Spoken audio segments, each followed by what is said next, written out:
10 types de personnes à éviter absolument. Dans nos vies, nous rencontrons toutes sortes de personnes. Certaines nous élèvent, nous inspirent et nous aident à grandir.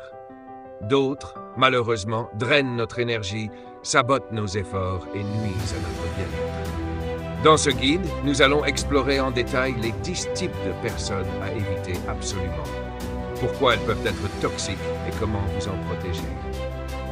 N'oubliez pas de vous abonner pour encore plus de conseils sur le développement personnel et les relations. Le manipulateur, le maître des ficelles invisibles. Le manipulateur est l'un des profils les plus dangereux, car il agit souvent de manière subtile. Il ne cherche pas seulement à influencer vos décisions, il veut contrôler vos pensées et vos émotions. Caractéristiques principales. Flatterie calculée. Il commence souvent par vous complimenter pour gagner votre confiance. Culpabilisation. Il vous fait sentir coupable pour des choses insignifiantes. Distorsion de la réalité. Il déforme vos paroles pour les retourner contre vous. Exemple concret. Imaginez un collègue qui vous persuade de prendre un projet difficile en vous disant « Tu es le seul à pouvoir le faire. Je n'ai pas ton talent. » Plus tard, il critique votre travail devant les autres pour se valoriser. Comment s'en protéger? Apprenez à reconnaître les signes de manipulation, comme les compliments exagérés suivis de demandes. Fixez des limites claires. Ne cédez pas à la culpabilisation. Restez rationnel et analysez ses intentions. Abonnez-vous pour découvrir des techniques avancées pour contrer les manipulateurs. 2. L'éternel pessimiste, l'ennemi du progrès. Certaines personnes voient toujours le verre à moitié vide. Elles ont une capacité étonnante à transformer même les meilleures nouvelles en problèmes potentiels. Pourquoi c'est toxique? Le pessimisme chronique peut éroder votre motivation et vos rêves. Entendre constamment des phrases comme « ça ne marchera jamais » ou « pourquoi tu perds ton temps » peut finir par affecter votre confiance en vous. Comment le repérer? Il critique systématiquement vos idées ou projets. Il se concentre uniquement sur les problèmes, jamais sur les solutions. Que faire? Limitez vos interactions avec ces personnes. Cherchez des cercles sociaux positifs qui encouragent vos ambitions. Rappelez-vous que leur pessimisme reflète leur propre peur, pas votre potentiel. Abonnez-vous pour apprendre à cultiver un état d'esprit optimiste, même entouré de négativité. Le jaloux chronique, l'ombre de vos réussites. La jalousie peut être discrète ou flagrante, mais elle est toujours destructrice. Les jaloux chroniques ne supportent pas de voir les autres réussir. Signe révélateur. Ils minimisent vos réussites avec des phrases comme « Tu as eu de la chance ». Ils se comparent constamment à vous et essayent de vous surpasser, même dans des domaines insignifiants. Exemple. Un ami qui, au lieu de célébrer votre promotion, vous dit « Oui, mais ton entreprise n'est pas si compétitive, donc c'est plus facile pour toi. » Comment gérer un jaloux? Ne cherchez pas leur approbation. Célébrez vos succès sans culpabilité. Si leur jalousie devient trop envahissante, prenez vos distances. Abonnez-vous pour découvrir comment transformer les critiques en carburant pour vos ambitions. 4. Le menteur compulsif. La vérité n'a pas de place ici. La confiance est essentielle dans toute relation, mais avec un menteur compulsif, elle devient impossible. Pourquoi c'est dangereux? Les mensonges, même innocents, créent un climat de méfiance. Avec le temps, vous ne savez plus distinguer le vrai du faux, ce qui peut affecter vos propres jugements. Exemple concret. Un collègue affirme qu'il a fini un travail pour se faire bien voir, mais vous découvrez plus tard qu'il ne l'a même pas commencé. Comment réagir? Confrontez-le avec des faits, mais sans agressivité. Apprenez à ne pas tout prendre pour argent comptant. Si ces mensonges affectent votre vie, éloignez-vous. Abonnez-vous pour des astuces sur la détection des mensonges et la gestion des menteurs. 5. L'égoïste. Tout pour lui, rien pour les autres. L'égoïste pur et dur ne voit que ses propres besoins et intérêts. Il est souvent charmant au début, mais ses intentions deviennent rapidement évidentes. Comment le repérer?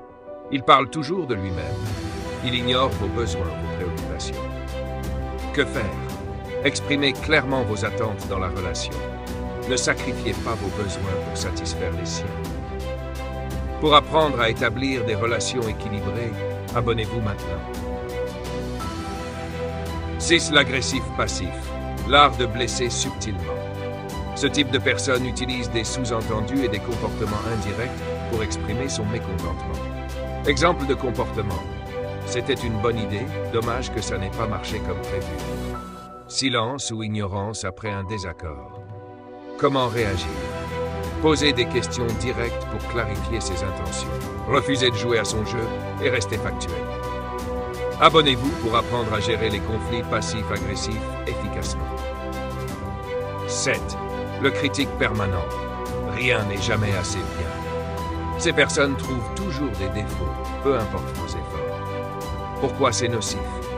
Les critiques constantes peuvent miner votre estime de soi et vous faire douter de vos capacités. Que faire? Apprenez à distinguer les critiques constructives des attaques gratuites. Ne laissez pas leurs mots définir votre valeur. 8. L'opportuniste, l'ami de circonstance. L'opportuniste est présent tant qu'il peut tirer un avantage de vous. Dès que vous n'avez plus rien à offrir, il disparaît. 9. Le colérique, une bombe à retardement. Le tempérament imprévisible peut créer un environnement stressant.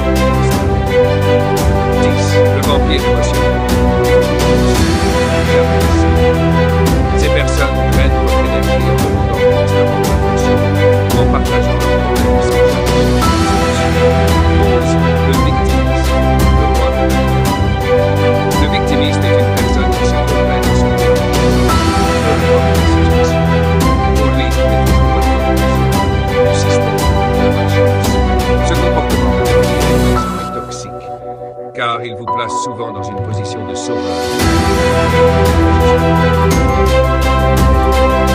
Caractéristique principale, blâme constant. Il ne prend jamais la responsabilité de ses actes. Récit dramatique. Chaque histoire qu'il raconte est teintée d'exagération. Rejet des solutions. Même quand vous proposez des idées, il trouve des excuses. Pourquoi c'est comme ça? Le victimisme traite votre énergie en exigeant votre attention sans jamais chercher à améliorer sa situation. Il peut aussi vous manipuler émotionnellement pour obtenir ce qu'il veut en jouant sur votre compassion. Exemple concret. Un ami se plaint constamment de son travail, mais refuse d'en chercher un autre ou de parler à son supérieur. Si vous lui suggérez des solutions, il répond « De toute façon, ça ne marchera pas pour moi ». Finalement, il finit par vous faire sentir coupable de ne pas l'écouter davantage. Comment gérer un victimiste? 1. Posez des limites. Ne laissez pas ces plaintes monopoliser vos conversations. 2. Proposez des solutions une fois. Si elles sont rejetées systématiquement, ne perdez plus votre temps. 3. Encouragez l'autonomie. Rappelez-lui qu'il est responsable de sa propre vie. 4. Prenez vos distances. Si son comportement devient trop pesant, réduisez vos interactions. Pourquoi éviter un victimiste? À long terme, ce type de personne peut vous faire ressentir une fatigue émotionnelle importante et nuire à votre bien-être mental. Il est crucial de préserver votre énergie pour des relations équilibrées et réciproques. Abonnez-vous maintenant pour encore plus de conseils sur la gestion des personnalités toxiques et pour apprendre à cultiver des relations saines. Si vous souhaitez que je développe davantage cet exemple ou que j'ajoute des anecdotes, faites-le moi savoir.